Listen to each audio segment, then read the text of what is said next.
ఇటీవల India America మధ్య సంబంధాలు అంతంత మాత్రంగానే ఉన్నాయి. ట్రంప్ ఇండియాకు వ్యతిరేకంగా మాట్లాడడం, అదే సమయంలో టారిఫ్లు, రష్యా చమురు గురించి హెచ్చరికల నేపథ్యంలో మోడీ అమెరికా అధ్యక్షుడు డొనాల్డ్ ట్రంప్కు దూరంగా ఉంటూ వస్తున్నారు. అయితే తాజాగా ట్రంప్ చర్యలను ప్రధాని నరేంద్ర మోడీ ప్రశంసించారు. పశ్చిమాసియా శాంతికి ట్రంప్ ప్రణాళికకు హమాస్ అంగీకరించడం కీలక మలుపుగా మోడీ అభివర్ణించారు.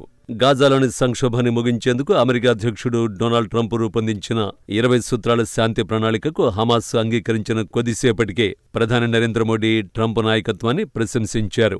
ఎక్స్లో మోదీ గాజాలో శాంతి ప్రయత్నాలు నిర్ణయాత్మక దశకు చేరుకున్నాయని, బందీల విడుదల సూచనలతో కీలక ముందడుగు పడిందని మోడీ అన్నారు. శాశ్వత శాంతి కోసం భారత్ అన్ని ప్రయత్నాలకు మద్దతుగా ఉంటుందన్నారు. గతంలోనూ ట్రంప్ ప్రణాళికపై మోడీ మద్దతు ప్రకటించారు.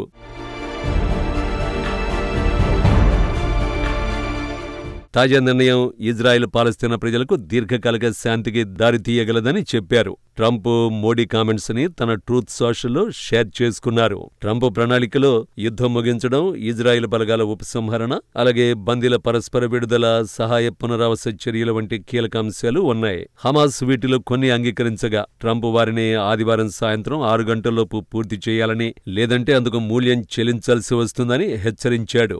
ఇజ్రాయెల్ గాజాపై బాంబు దాడులు తక్షణం ఆపాలని కోరుతూ బందీలను సురక్షితంగా బయటకు తీసుకురావడానికి ఇది అవసరమని ట్రంప్ పేర్కొన్నారు. శాంతి కోసం కృషి చేసిన Qatar, Turkey, Saudi Arabia, Egypt, Jordan తదితర దేశాలకు ట్రంప్ కృతజ్ఞతలు తెలిపాడు. ట్రంప్ 20 సూత్రాల ప్రణాళికపై అంతర్జాతీయంగా ఆసక్తి పెరుగుతోంది. పశ్చిమాసియాలో శాశ్వత శాంతి సాధనలో ఇది కీలక దశగా భావిస్తున్నారు.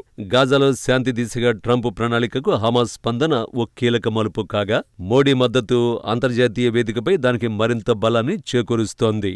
మోడీ, ట్రంప్ మళ్లీ ఒకే స్వరం వినిపించడం రాబోయే రోజుల్లో ఇండియా అమెరికా సంబంధాలకు కొత్త ఊపునిచ్చే సూచనగా భావిస్తున్నారు.